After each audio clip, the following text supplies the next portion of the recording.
mostly American, well, BBC. I watched BBC News and PBS. And they said, oh, they done pulled out of the European Union, oh, panic. You know, kept pushing the panic button, the fear buttons. Oh, there's going to be terrible consequences, this, that.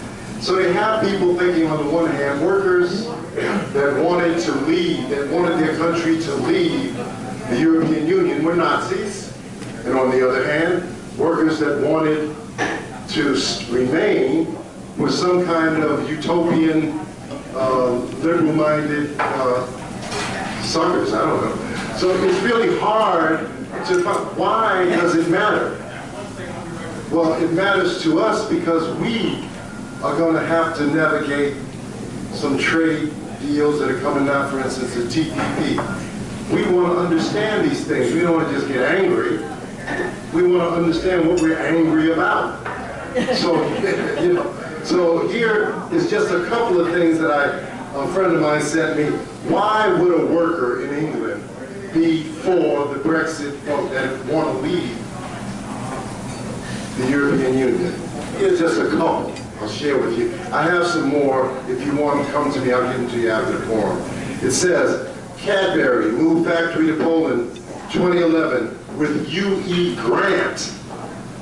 So UE has been paying for companies to leave England and go to other countries. Here again, Ford Transit moved to Turkey 2013 with what? UE grant. Okay, Jaguar Land Rover has recently agreed to build a new plant in Slovakia with, guess what? UE grant. Oh, I'm so sorry. I'm getting excited. I can't even read straight. Right? So we better pay attention to our presenters here. There are, in other words, what I was trying to present to you is that there are concrete reasons that proletarians in England might have wanted to leave the European Union besides just Nazi or anti-immigration feelings. That's an overgeneralization in my opinion, and we'll hear from our speakers. Right now, we're going to start with Brother David Walters, who is an archivist by trade, works for Marxist.org, and I'll tell you, it's a great site if you want to know anything about the history of the workers' movement. David is presently working with Socialist Organizer. David, here you go.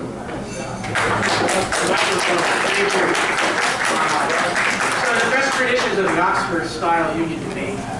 How many here are glad that Britain voted to leave the EU? Raise your hand.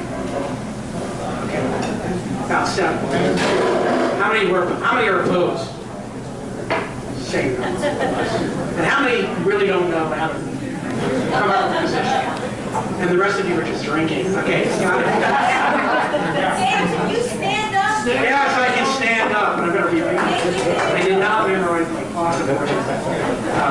Let me just make one more generality is that, you know, all these problems we talked about today in the EU, ultimately is the word I learned today from my friend Robin Palmer, who noted that ultimately only the class struggle, the overthrow of capitalism, and imperialism in the EU will solve these problems. And that would mean an international working class revolution from their own organization, from the bones of the European Union, and all other imperialist institutions. So I just wanted to note as a generality. The European Union is an imperialist imposed institutional framework, as Gerald said, set up to drive down wages, working conditions, destroy democratic labor rights and democracies across all of Europe. It needs to be fought against with more exits in every single 28-member union of the European Union. So you guys will get where I'm coming from. On June 23rd, the British working class, the working class of the UK and overseas, voted to leave the European Union, dealing a blow to international finance capital and to all governments in their service, every government in Europe. Only a few weeks before the vote, U.S. President Obama was in London to help the then conservative then Prime Minister David Cameron shore up the remaining vote in the EU. As the Financial Times was compelled to acknowledge in an editorial addressed primarily to the world's financial elites, quote, on June 23rd, Brexit vote was the clearest class vote in Britain we've witnessed in decades, unquote. That's what June 24th issue.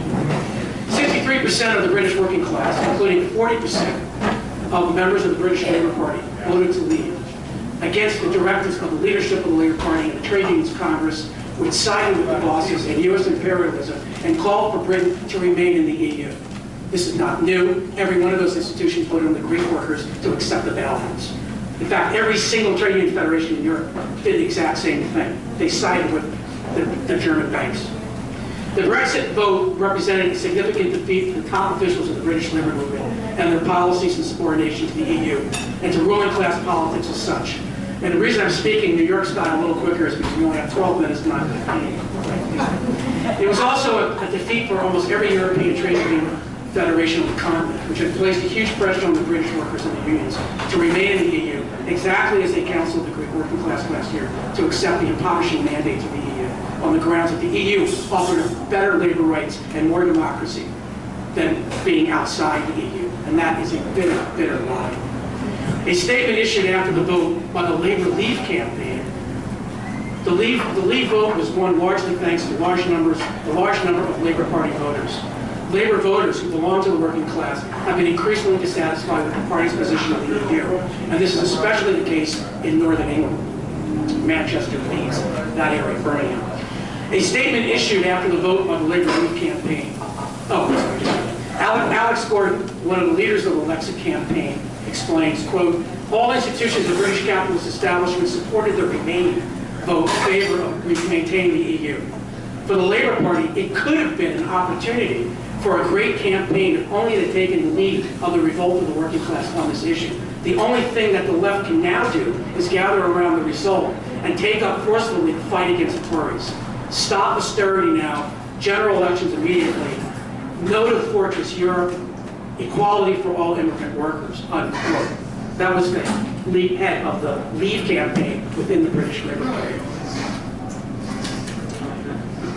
So now the 800-pound gorilla in the room, was the Leave vote a racist vote? Let me just say, deviate from my own talk a bit, the main campaign of the Brexit vote was a racist campaign. There's simply nobody disputes that. Coming out of Lafarge and the other leaders of the small minority of Tories who supported the Leave vote, they were racist and they used xenophobia. But political and media pundits, the overwhelming majority of them, apologists for the EU, especially in the United States, have tried to hide the profoundly progressive and working class character of the Leave vote. They explain that what motivated this Leave vote was not the workers' rejection of the employers' austerity policies, but rather the fact that workers felt prey to, quote, xenophobia, unquote, promoted by some of the Leave campaign organizers, or all the major ones, and around the UK Independence Party, which is the ugly birth child of the English Defence League and the neo-Nazis. The reason the right-wing demagogues in Britain were able to frame their debate, and this is one of my main lessons I'd like to impart today, with their reactionary anti-immigrant rhetoric, was because of the failure of the British Labour Party and the Trade Unions Congress to champion the fight to leave the EU. The leaders of these working class organizations capitulated to the corporate globalizers and called on voters to remain in the EU, itself a pro-war, racist, reactionary ruling class institution. The Labour Party and the TUC, unions, could have framed the Leave vote with an internationalist working class content by linking up with the movements calling for a break with the EU in France, Greece, and across Europe. It would have been natural for the British Labour movement as a whole to join up with such a campaign. But the top officials of the Labour Party and the TUC refused to do so, leaving a vacuum that was filled, in part, by the likes of Nigel Farage and his far-right racist UKIP party. Economist George Leakey wrote in an article, The Bright Side of Access, noted, quote, the mainstream U.S. narrative about the British decision to leave the European Union is based on significantly flawed assumptions that objecting to the European Union is being a nasty nationalist. These mainstream commentators either don't know or conveniently forget that it was the same people in the area, in the areas that overwhelmingly voted Leave, that repudiated Tony Blair's own referendum by choosing Jeremy Corbyn, a true man of the left, to lead the UK Labour Party. Who can fail to notice that so much of the working class, which has spared the worst of the downward trend, rejected the advice of the Labour Party leadership and voted to get out? He goes on, of course, when the British voted against the European Union, some of them were motivated by racism and ethnocentrism. Mixtures of motivations are standard in politics, but to reduce the whole electoral demographic to a disliked part of it is simply wrong and inaccurate. Marie. The vote to leave, moreover, was manipulated by the UKIP and its fellow travelers in the most demagogic manner. Former London Mayor Boris Johnson and Nigel Farage toured British in buses that had the slogan, "Cameron wants to send EU £350 a week. Let's fund the National Health Service instead," from Tories. The Tories are defending national health. You don't hear that from the Labour Party. And they're absolutely right, except it's actually, what does I say, 5 minutes? It's actually £250 million, not 300, so he was wrong there. Underscoring the fundamentally class character of the Leave vote, that was the end of it. So, underscoring the fundamentally class character of the Leave vote should not lead us to ignore the inroads made by the UKIP and the racist forces of Britain. The vacuum created by the abject capitulation to imperialism by the top leaders of the Labour Party and the TUC, including Jeremy Corbyn, who in the past demonstrated and spoke out against the European Union for leaving it, left many unemployed workers in the deindustrialized regions of Britain vulnerable to the rants and demagogue of the racists of Wall Street. What's interesting, and not even in the Workers' Socialist Alliance poll, is that in those areas that did vote for leave, even a higher number of immigrants and people of color voted to leave, even though the majority voted to remain inside the EU. Dominic Ferrer wrote in an article in the French journal, Workers' Tribune. He says, right after the vote, he says, June 23rd, a class vote. As often happened in the past, by abandoning the stance of independence, the leaders of the Labour Party and TUC have set the stage for the blackest reaction. This is one of the most important lessons for the left and workers movement when confronting the quite reactionary free trade agreements we fight like the TTP and NAFTA, which, when it has been debated, most socialists, NAFTA, 20 years ago, when it was debated, most socialists either abstained on the question or opposed an active campaign against NAFTA for passage. Most simply didn't get it and fall back on some of Marx's 19th century writings on free trade. Many groups corrected the position when the Zapatistas themselves rose up only because they were in opposition to NAFTA. Because they understood it, they got it. You know who else supported NAFTA, who was against NAFTA? Ross Perot, David Duke, and all the neo-fascists. We take our analysis from the point of view of the working class, and not just who was for or against something based on some bourgeois propaganda campaign. There you go. How much time do I have? 3 more. 3 more minutes. More on racism charge, the reality of the European Union. The only racist acts that interest the corporate media are those that provide fodder for their propaganda campaign, which was in favor of staying in the EU. The first objective is to try to mask the class character of the vote on June 23rd. The second is to pass off the European Union as a protector of immigrant workers. At the very moment when the media campaign is being promoted in relation to the UK in Greece, the European Union is warehousing in the most atrocious conditions the refugees fleeing the wars that are good citizens. Cameron and Hollande in France and Obama organizing against Syria, the people of Syria, Iraq, and Afghanistan. That's the EU doing that. Britain cannot bring in more refugees from Syria. It's not allowed by the EU at this point. So you can have no campaign to open the borders based on your membership in the European Union. Then there is Turkey, which is expelling the refugees as part of the shameful agreement between the European Commission and the Erdogan government of Turkey. As we have stated and reiterated previously, and as was stated by the British Labour activists at a meeting, mass rally in London, in support of the Leave campaign, open the borders now, no to Fortress Europe. The racist actions mentioned in the media, I said they're targeting Polish migrant workers. That's true, that's who they're targeting. The facilitators of this odious campaign have short memories. In February of 2016, pro-Remain Tory Cameron and the European Commission, the top dog that decides things in the EU, issued a discriminatory law against migrant workers from countries within the European Union. Thank you. These workers are henceforth deprived of 4 years of all social rights as workers. With the struggle of pen, more than 1 million workers from Eastern Europe, in particular, became second-class workers.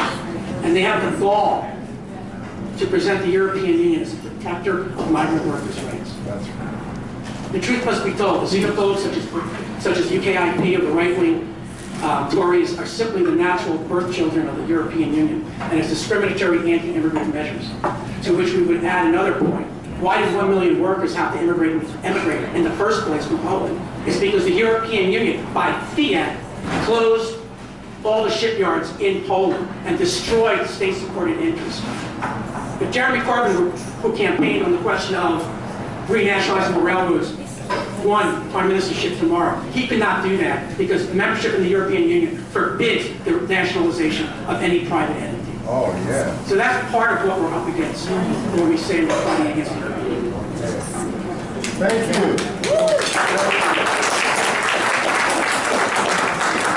Okay, well, so we see somebody's home. I just want to let y'all know, don't let them leave after the forum. If you want to have a debate with somebody that thinks that nuclear power production is in the interest of the proletariat, you might talk to my friend Dave. Okay, right now, are we going straight on? Yes, he's in order. Okay, they done took over here, that's good. So here we go. Our next speaker will be Mr. Mackler. Mr. Mackler is a member of Socialist Action. He's been around a fair amount of time, organizing against imperialist war, organizing in defense of Mumia Abu-Jamal. Brothers and sisters, Mr. Jeff Mackler. In the spirit of unity, I'm also running for President of the United States, and when I win, you're all invited to a room in the White House. I don't think you can evaluate Brexit without understanding the world crisis of capitalism. This is an unprecedented crisis since the Great Depression, a crisis that affects every nation on earth, and the response of every crisis-ridden capitalist class is to solve their problems at the expense of the working class. Right. To lose millions of jobs, to promote racism, xenophobia, sexism, plant closures, destruction of pensions, destruction of unions, and all of it. There are no Keynesian solutions, no government bailouts of working people. The liberal Obama administration gave the banks $32 trillion since the crisis. None of it went to the working class. So you can't discuss Brexit, in fact, without understanding the world crisis of capitalism. Now let's talk about Brexit for a second. Brexit is irrelevant. The ruling classes of the world have announced that it's not going to be implemented for 2 to 6 years.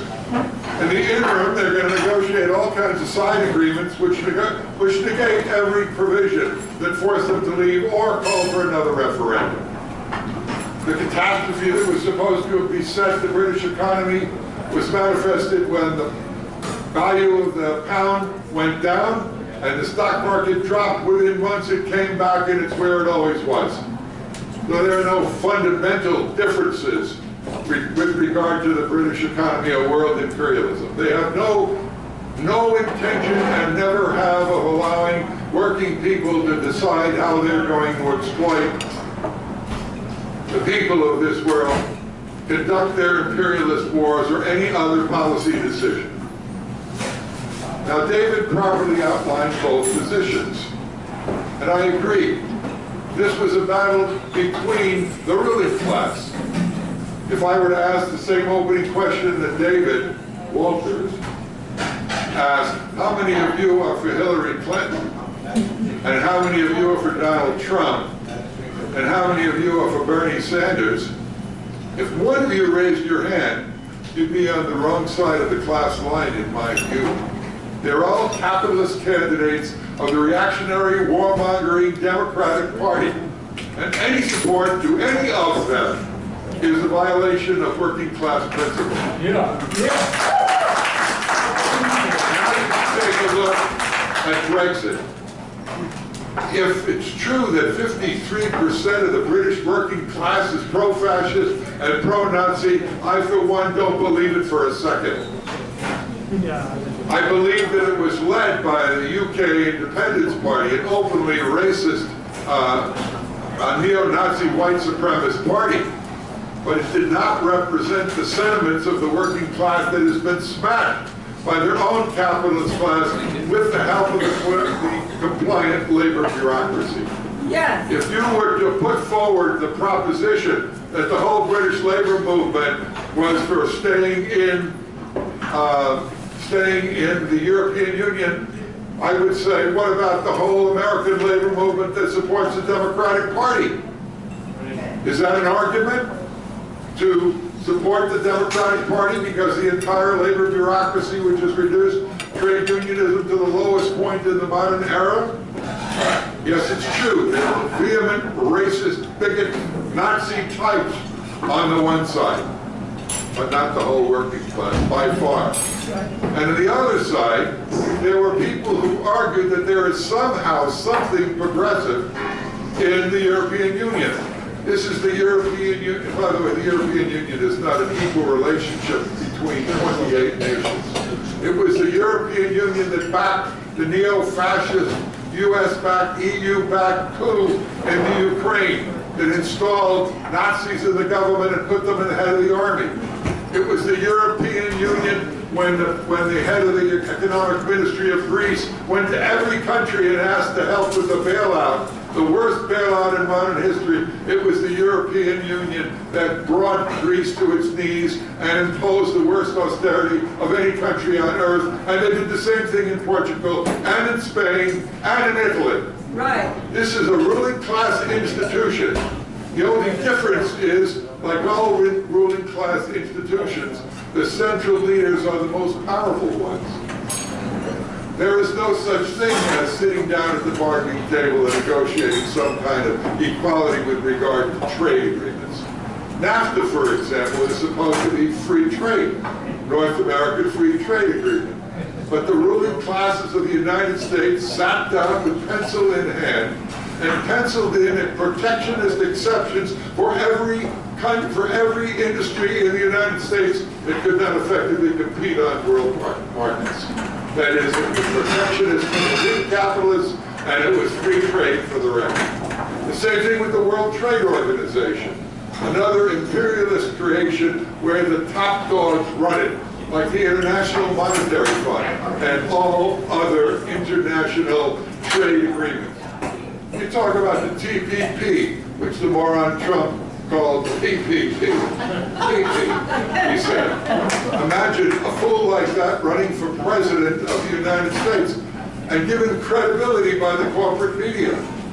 Imagine a fool. My latest article, which I just finished this morning, is entitled, "Is Hillary Clinton a Fascist?" I just wanted to have a little play on words, because her deeds in backing imperialism's wars are worse than anything that Trump could ever imagine. In fact, Trump, the moron that he is, behind 7 points in the polls, is probably like Bernie Sanders, the opposite end of the stalking horse sheep herder, back into the chief imperialist instrument of the ruling class of the Democratic Party. So let's take a look at Brexit, at the European Union a little bit more. It was the European Union that imposed the austerity, led by the Top Gun Germans, who insisted, because they had the power, that Greece was going to pay, that the standard of living of the Greek people was going to be cut in some circumstances by 50%. Is there anything one could say that is progressive about that? And what about David's comment, which I agree with? The vast number of workers in this country have lost their job because of the contradictions in capitalism. China was admitted to the WTO, the World Trade Organization, on condition that it opened up its markets to every imperialist corporation in the world. Half or 60% of China's GDP is manufactured by multinational corporations that are not Chinese-owned, that use Chinese near slave labor or Indonesian slave labor or Vietnamese slave labor at 6, 8, 10 cents an hour. That's why China was admitted to the WTO. That's why the ruling class with Jeffrey Sachs tried to dismember the Soviet Union and wanted to return the entire country back to the private hands of capitalism. It was Jeffrey Sachs' advice, Harvard economist, to the bankers of America that they give the Russian Stalinist bureaucrats enough money to buy the shares of the formerly nationalized corporations and turn themselves into capitalists, and they did. So the United States imperialists were shocked when Brexit passed, but they immediately sent a card over to their friends. They don't worry about it. We'll ignore it like we do every other piece of legislation. We ignore it like we ignore every law in the books. That all the laws that put the largest number of black people in prison in the whole world. The same laws that have a liberal black president run 7 imperialist wars at once. The same laws that have the liberal black president being the #1 fracker in the world, producer of the not only carbon dioxide, but methane, which is 60 times more powerful regarding greenhouse gases. Obama, the liberal, is the #1 deporter in the world, with 2 million to his credit, immigrants. Trump could rent all he wants, but Obama set the example. Further, none of these candidates, from a President Obama to Trump or Hillary, make policy in the United States. You are witness to the biggest charade, the biggest, greatest show on earth in the American election. The ruling class, the 0.001% makes these decisions. They write the tax codes. They allow the corporations to offshore their profits. 90% of the American corporations don't pay any taxes at all. Every single law they put on the books has 1,000 codicils and loopholes that are written in by the capitalist class's representatives, not the President of the United States. When Arnold Schwarzenegger was elected governor of the state, they say, what the hell, you're a movie actor and a weightlifter, what the hell do you know about running the 7th largest economy in the world? He says, I don't have to know anything. I hire the people to tell me what to do. He hires the ruling class representatives that run the aerospace industries, that run the insurance companies, that own agribusiness. Do you think he muddles over the statistics? Do you think if Hillary or Hillary Clinton or Donald Trump became president, they would sit down and pore over the 10-foot high, 20-foot high list of trade agreements? That's what Ross Perot was all about. He simply represented the wing of the ruling class that needed protection because the United States industry couldn't compete. Before that, the United States couldn't compete up until the 70s because Europe rebuilt from the destruction that killed 80 million people in the imperialist war with the most modern technology, while the United States was using 1920s technology. So the United States had to leap over the Japanese and institute the most modern technology in the world so they could compete on world markets. And then Clinton and his minority of the Democratic Party joined with the Republicans to pass that, to beat the shit out of all the other countries, including to ruin Mexican agriculture. The Mexican government followed suit by eliminating the historic ejidos, land to the people, and allowed big business to run agriculture supposedly so they could export products to the United States. And the United States literally wrote in limitations on the amount of tomatoes and cucumbers and every other product because the United States ruling class is the dominant ruling class in the world. So don't get sucked into playing the ruling class's game, that this was an entirely racist, neo-fascist, British working class reactionary vote. It was that, but it was also the other side of the equation. Just like socialist action doesn't play, and I'll wrap up in 5 seconds, in the ruling class game of politics, that presidential politics, to try to choose between one of the 3 whores of capitalism. We don't play in the ruling class set up electoral mechanisms where the real decisions are made behind our backs. Thank you. Thank you, Mr. Mackler. And I hope people don't take this wrong, but you know, I fell in love with Khrushchev as a child when he banged that UN meeting. He took his shoe off and got busy. And I said, that's my man right there. That's what I'm talking about. And they just called me and they believe you're a black Russian. But look, I feel the same way towards China, and I still do. I don't believe, and never have believed, that there was a counter-revolution in China yet. And therefore, I think we have to be careful with the facts. I do look at China. I don't know if people are aware, but there were situations where there were hundreds of strikes. See, because I don't care where you come from. As long as you own nothing and you work for a living to live, you're a proletarian, right? Those Chinese proletarians are my brothers, and I try to watch what they're doing.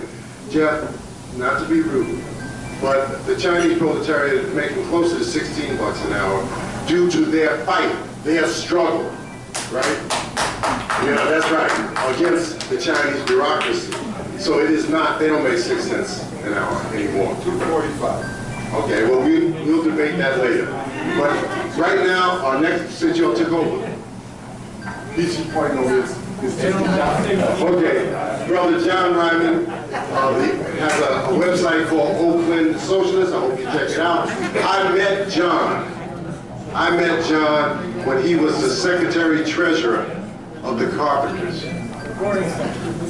Okay, recording secretary, very important detail. Look at it. But here's the point, he's stuck in there. He's stuck in there, and I respected him for that. You know, and he has since remained political, and he's here with us now to talk about this Brexit matter. Thank you, John. I'm also an expelled member of the Carpenters Union, expelled for having led a wildcat strike. Sisters and brothers, comrades, this question is not just an abstract question. In the first place, the Brexit vote gave a boost to all the right-wing forces throughout Europe, not just in Great Britain, but throughout the EU, all the right-wing anti-immigrant forces.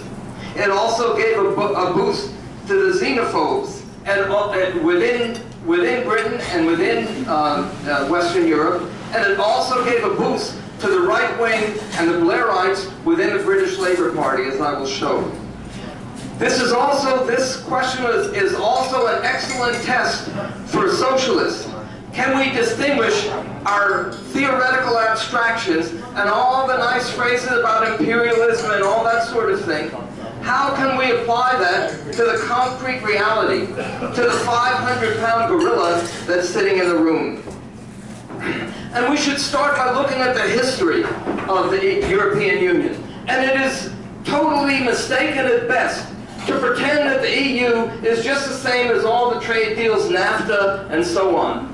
The EU was started by the major capitalist powers in Western Europe, actually during a period of concessions being granted to the working class after World War II. It was started as an attempt to resolve the irresolvable contradiction, the inherent contradiction of capitalism, of the existence of the nation states in the era of world production and of world capitalism, in order to try to prevent Europe from being ripped apart like it had been in the previous decades of World War I and World War II. That was the basis for the start of the European Union, which at that time actually, written into the statutes, they were forced to grant concessions to the working class as far as workers' rights and so on. And there's one little tiny detail that the comrades that compare, that equate the European Union to NAFTA, TPP, and so on, they seem to forget. Just a little minor detail, of course. That whereas all these trade deals are based on the free movement of capital, of course the European Union has that, but there's also this little minor thing that we don't bother talking about, the free movement of labor. That is a huge thing. That all of them, they just throw their principles as far as workers' rights and international right out the door on this question. And we should also look at the general situation. And it's a mistake to simply compare, turn to the right, to simply equate it with xenophobia, fascism, and so on. No, of course it's not. Right. But while there have been revolts of the working class against austerity, such as what you saw in Greece, the major trend has been the dissolution and the weakening of working class organizations, the weakening of the traditions of class struggle within the working class. You see that everywhere, and that it does include, of course, the rise of fascism, for instance, the fascist Islamic State, the fascist movements within Israel, and so on. But it's not all just the same, and it's a mistake to pretend that it is. And it's also a mistake just because something disrupts capitalism, such as the rise of the Islamic State, that does not mean that it strengthens the working class. And we have to understand that. Now, so the question is, which was Brexit? And no, not the workers that voted in favor of Brexit. No, they weren't all fascists. But I watched very closely all the interviews and read the accounts of all the interviews with workers, overwhelmingly white, and I'll get to that on the statistics in a minute, who spoke in favor of Brexit. And every single last one that I saw said, we have to do something about immigration. And they also, every single last one said, well, we're tired of taking orders from the European Union. So instead, what are they doing instead? We heard from the comrades about the austerity imposed by the European Union. Well, they seem to forget a little minor detail. Every single capitalist government in the world is imposing austerity.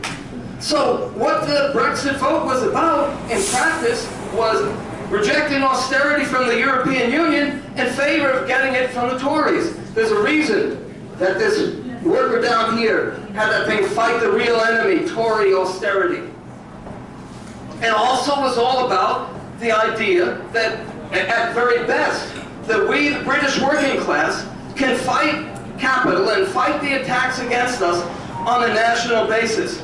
And also, you can deny it all you like, but the fact of the matter is that another inherent premise of the Brexit was the unity of interest between the British capitalists and the British working class.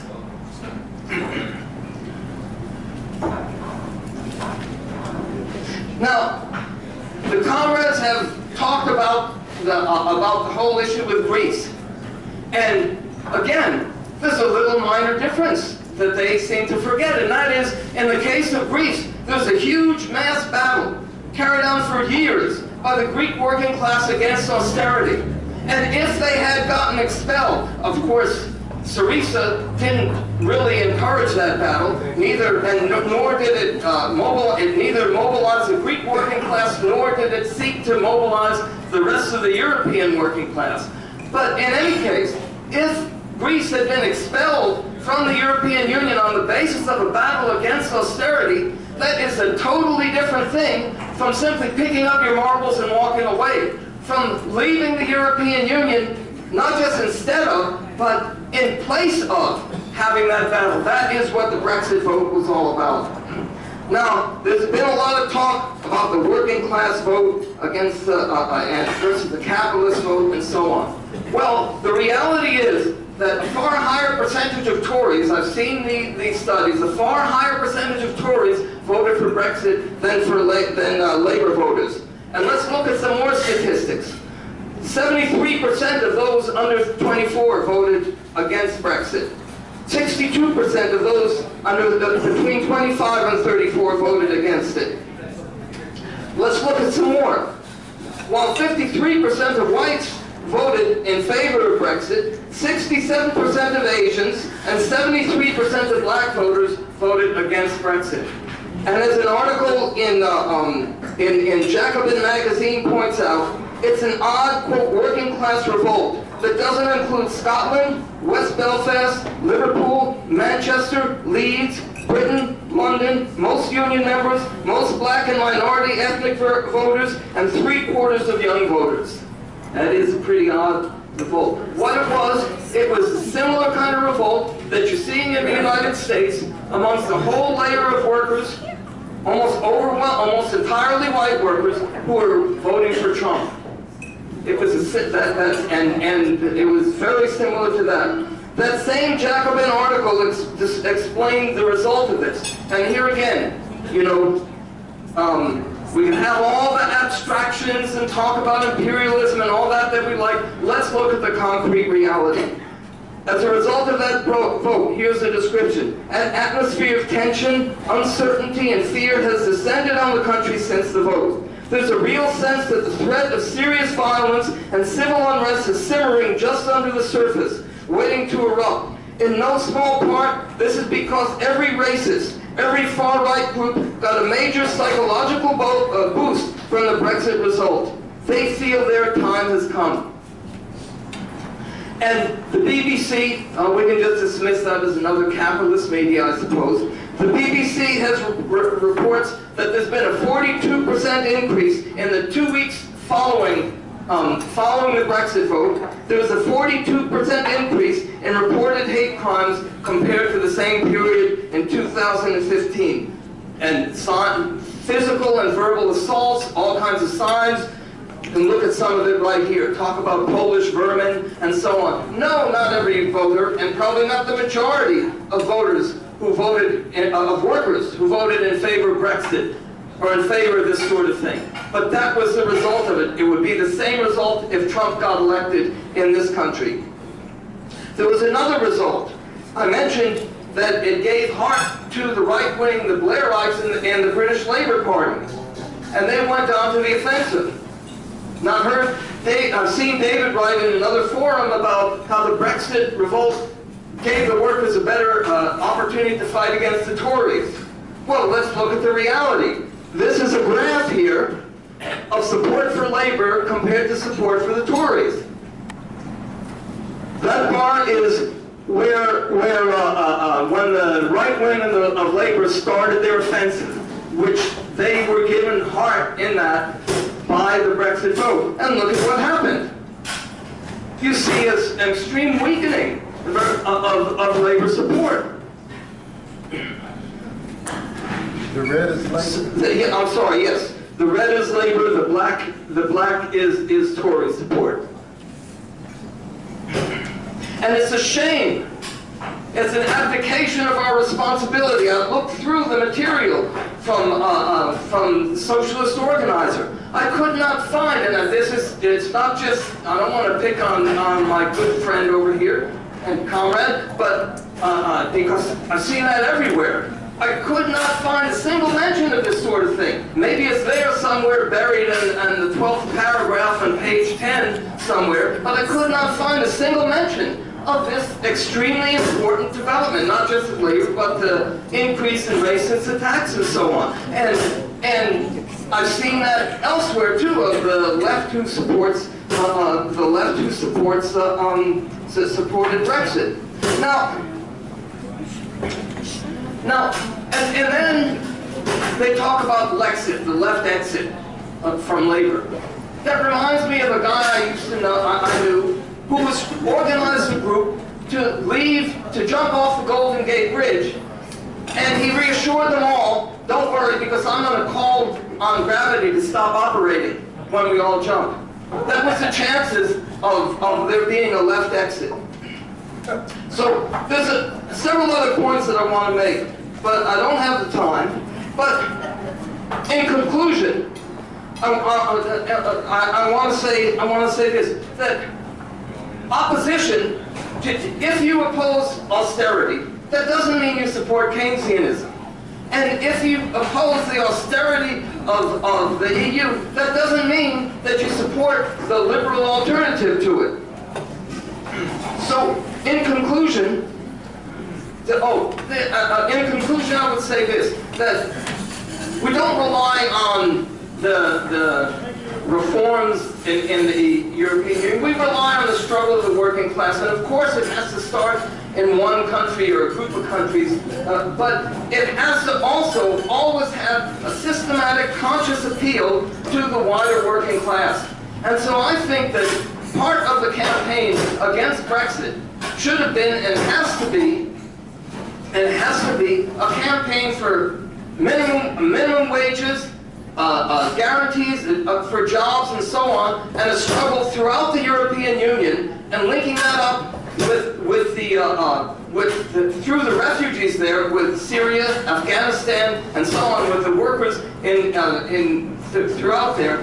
In other words, a genuine international approach, not just in flowery words, but in actual concrete practice.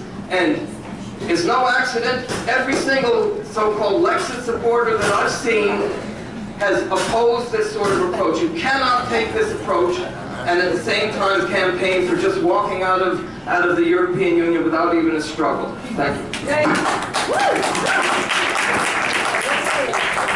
All right. I just want to bring, note that there is a difference between a crime of omission and a conscious act. Just last week, I don't know, I went to a forum at the Amalgamated Transit Union 1555. That's the people of art workers. And I met an extraordinary group of people who were bus drivers. They were school bus drivers from Boston. They had fought, Veolia, an anti-union outfit, was trying to smash the union, and these guys fought back. It took them 2 years to win back their jobs. Hard struggle. Remind me of class struggle. And I tell you, I couldn't help but to admire them because they had managed to organize the parents, the community, the children in their support and made them a part of this struggle. I think, you might want to ask Judy about these people because she knows them, they're her friends. And I think they're well worth bringing back to the Bay Area because that's what our workers need. They need to see victories. They need to know that they can be victories in the